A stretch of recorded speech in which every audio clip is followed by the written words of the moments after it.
Olá, meus queridos, estamos de volta. Agora vamos falar um pouquinho sobre a convivência familiar e comunitária. Essa parte da aula ela vai ser dividida em 2 blocos, tá?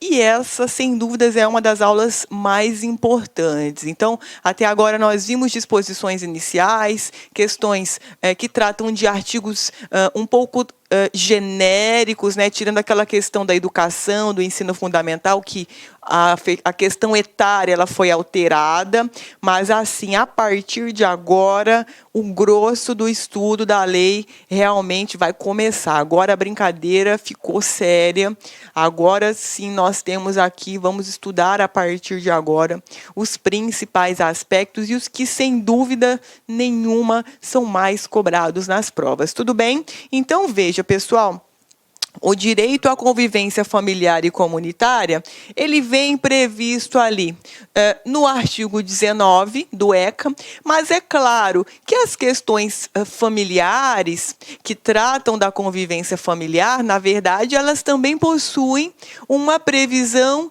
na Constituição Federal. Então, veja que o 19, ele diz o seguinte: é direito da criança e do adolescente ser criado e educado no seio de sua família e, excepcionalmente, em família substituta, assegurada a convivência familiar e comunitária em ambiente que garanta seu desenvolvimento integral. Perfeito! A disposição constitucional, por sua vez, está lá no artigo 226. E aí, essa previsão constitucional, ela acaba por reconhecer a família como sendo base da sociedade, e aí arrola várias formas familiares. Nós temos aqui, veja, 3: formal, que é decorrente de casamento; informal, que é aquela formação familiar decorrente da união estável; e monoparental, que é aquela formada por apenas um dos pais e filhos. Agora, esse rol trazido no 226, ele é um rol exemplificativo, porque hoje nós temos uma nova concepção de família, de modo que, para além dessas 3 categorias, a gente tem outras tantas, né? Não se tem um número, né? Existem doutrinas que dizem que são milhares de formações familiares. Nós não temos mais a taxatividade do rol nessas 3 modalidades. Agora, é claro, se a sua questão de prova ela trouxer a disposição constitucional, você vai trabalhar com essas 3 formas. Mas, veja, hoje nós temos o princípio da pluralidade das famílias como sendo o vetor que vai reger as disposições do ECA e também da própria Constituição Federal. Perfeito? Para a doutrina moderna, inclusive, né, as famílias, elas sequer devem estar arroladas na CF e nem na legislação infraconstitucional, no nosso caso ECA. Para essa doutrina, é como se houvessem formas infindáveis de famílias, ok? De acordo com esses autores, esses doutrinadores que entendem que não existe um rol de famílias, que qualquer tipo de conformação em uma convivência já é família. Então, para esses autores, se nesse âmbito de convivência houver o eudemonismo, que é o direito da busca pela felicidade, ou seja, afinidade em uma convivência, ou uma socioafetividade, que é o amor ou cuidado dos membros da família uns com os outros, que é a afetividade, isso por si só já caracterizaria uma família. Então, essa doutrina moderna, ela trabalha com a busca da felicidade e com a afetividade como sendo os vetores de uma conformação familiar. Então, dentro dessa concepção moderna, por exemplo, nós poderíamos ter ali um grau de convivência que não é de sangue e também não é de afinidade, mas que, de certa forma, caracterizaria uma espécie de família, porque, por exemplo, haveria ali uma extrema afinidade entre as pessoas conviventes entre si. Tudo bem? Agora, No ECA, nós temos algumas famílias que são tratadas e essa sim você tem que saber, você tem que memorizar para a sua prova. A primeira delas é a família natural, que é aquela que possui origem biológica, perfeito? Está prevista no artigo 25. Então, veja, entende-se por família natural a comunidade formada pelos pais ou qualquer deles e seus descendentes, perfeito? Modernamente, lembra, doutrina moderna, nós temos o quê, gente? Nós temos que é possível a existência de uma família natural sem o vínculo biológico. Isso é uma concepção moderna, perfeito? Aqui nós temos comunidade formada pelos pais ou qualquer deles e seus descendentes. Para essa concepção moderna, veja que a família natural seria aquela família definitiva da criança, fundada em um vínculo ou biológico, nos termos da concepção do 25, ou no critério de adoção, reconhecimento de paternidade socioafetiva. Então, veja que para essa doutrina moderna, nós não poderíamos tratar, por exemplo, uma vinculação que é criada através de adoção, com o nome família substituta ou família adotiva. Nós não poderíamos usar esses termos, porque, ainda que seja proveniente de um vínculo de adoção, isso seria uma família natural para essa doutrina moderna. Perfeito? Então, nós teríamos que chamar família natural por adoção. Então, nós teríamos que dar o mesmo tratamento. Perfeito? Então, veja aqui. O 25, ele traz o conceito de família natural, vínculo biológico, mais uma nova releitura, em razão da busca da felicidade, em razão da afinidade, nós não poderíamos chamar mais uma família adotiva de família adotiva. Teríamos que chamar família natural por o vínculo de adoção. Perfeito? Agora, além da família natural, nós temos a família extensa, ou a família também chamada de ampliada, que é aquela que vai além do vínculo entre os pais e os filhos, ou da unidade do casal. Ou seja, a família extensa ou ampliada, ela vai englobar parentes que convivem com a criança e com o adolescente, que mantêm um vínculo de eudemonismo e de afetividade. Perfeito? Veja, parágrafo único do artigo 25. Entende-se por família extensa ou ampliada aquela que se estende para além da unidade pais e filhos ou da unidade do casal, formada por parentes próximos com os quais a criança ou adolescente convive e mantém vínculos de afinidade e afetividade. Então, família natural, família extensa ou ampliada, e aí nós temos a família substituta. Perfeito? Como é que funciona essa família substituta? Bem, nós temos a família substituta em 3 variáveis: guarda, tutela e adoção. É claro que nós vamos estudar depois cada uma delas, mas agora, de uma maneira geral, a família substituta é aquela que tem lugar toda vez que não houver o exercício do poder familiar ou toda vez que o exercício desse poder familiar estiver irregular. Perfeito? Então, em regra, nós temos 3 formas de família substituta: guarda, tutela e adoção. Veja que isso que nós acabamos de conversar está expresso ali no artigo 28. A colocação em família substituta far-se-á mediante guarda, tutela ou adoção, independentemente da situação jurídica da criança ou adolescente, nos termos da lei. Tudo bem? Então, veja que essas são as 3 modalidades de família que nós temos. E aí, pessoal, eu trouxe para vocês, uma lógica das convivências familiares, que é um macete para que você não se sinta muito prejudicado em ter que decorar esses artigos, ok? Então, nós trabalharíamos com a seguinte lógica, que é trazida pelo ECA, tá? A primeira lógica seria a seguinte: Regra: criança ou adolescente devem ser mantidas na família natural, nos termos do artigo 25 caput. É isso, essa é a primeira lógica, é isso que o ECA primeiro procura, tá? Depois, se não for esse o caso, nós temos uma segunda lógica. Há casos excepcionais em que você tem que temporariamente afastar essa criança ou esse adolescente dessa família natural, um afastamento temporário. Então, o que vai acontecer? Bem, deve dar prevalência para a família natural, perfeito. Se não der certo, vamos tirar essa criança ou adolescente temporariamente dessa família. E aí, veja, o que nós vamos fazer?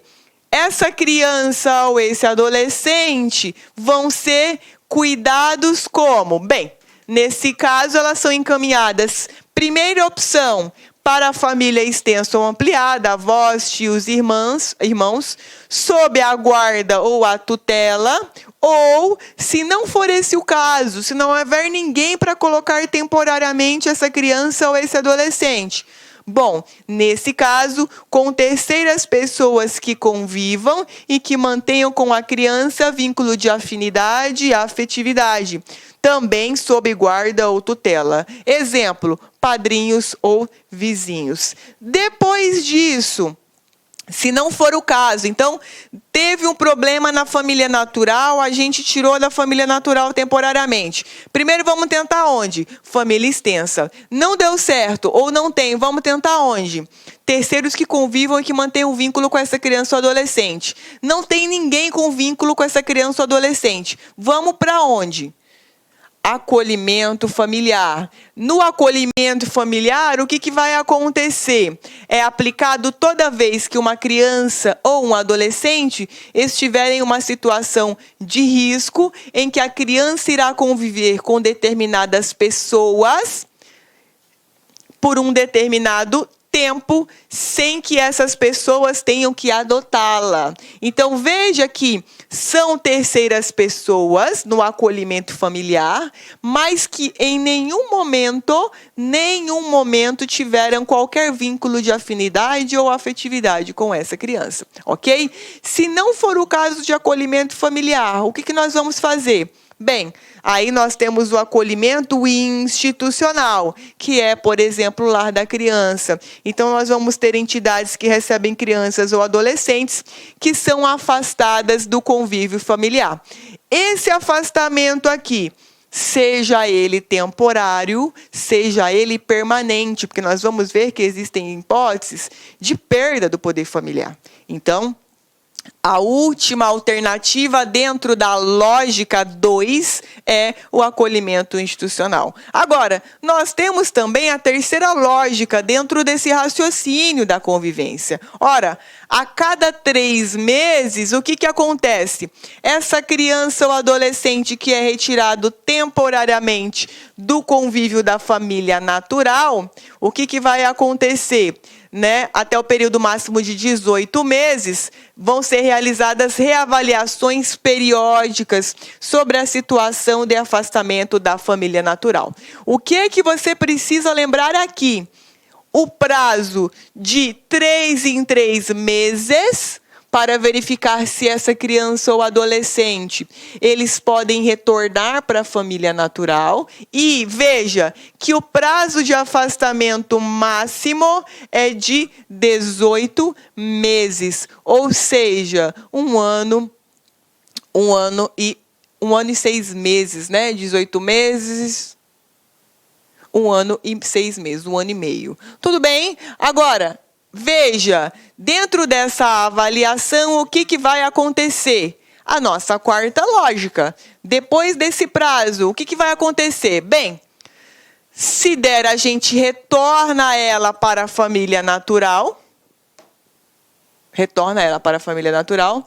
Se não der certo, se não tem condições de retornar, bem, fica junto à família extensa ou a ampliada, essa é a melhor opção, perfeito? E aí como que vai ser? Bem, pode ser sobre guarda, tutela ou propriamente a adoção. Se não for esse o caso, de manter na família extensa ou ampliada aquela criança ou adolescente que temporariamente são retirados do convívio, a gente manda para a adoção, que é uma medida excepcional. E se não tiver nenhum adotante, né, nesse procedimento, aí nós temos o acolhimento institucional, preferencialmente em programas de apadrinhamento afetivo, tá? Então, muitos alunos me questionam, professora, mas criança novinha, todo mundo quer adotar. Tá, gente, mas nós estamos estudando aqui as lógicas para crianças e adolescentes. Então, você pega um adolescente de 15 anos, ali, 14 anos, 13 anos, 16 anos, isso é uma dificuldade. Então, você não consegue manter esse adolescente ou essa adolescente na família extensa ou ampliada, ok? Você não vai ter terceiro interessado, e aí vai sobrar o quê para esse adolescente? Vai sobrar o acolhimento.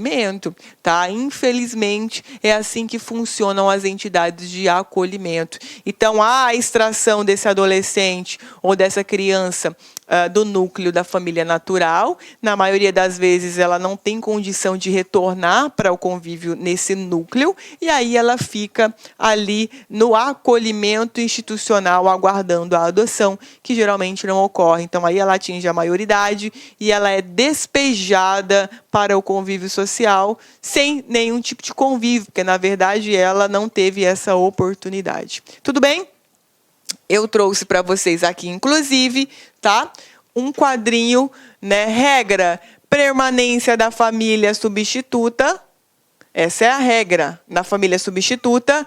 Exceção, a gente vai ter o afastamento temporário. Então, afastamento temporário, encaminhamento para onde? Família extensa ou ampliada, terceiros, acolhimento familiar e reavaliação a cada 3 meses, prazo 18. De forma definitiva, depois de 18 meses, volta para a família natural, permanece na família extensa, ou é adotado, ou fica no acolhimento institucional. Aqui, regra, permanência na família natural, tá? Desculpa, gente, esse quadrinho aqui colocaram permanência na família substituta. Não, permanência na família natural. Me perdoem esse erro aqui. Então, aqui a regra é permanência na família natural.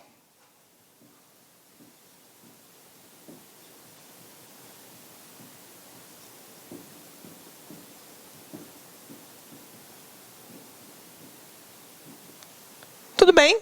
Exceção, afastamento temporário, e exceção da exceção é a retirada dessa criança da família natural. Tudo bem? Então, me perdoem aqui esse errinho, tá? Que eu coloquei aqui. Aqui é família natural.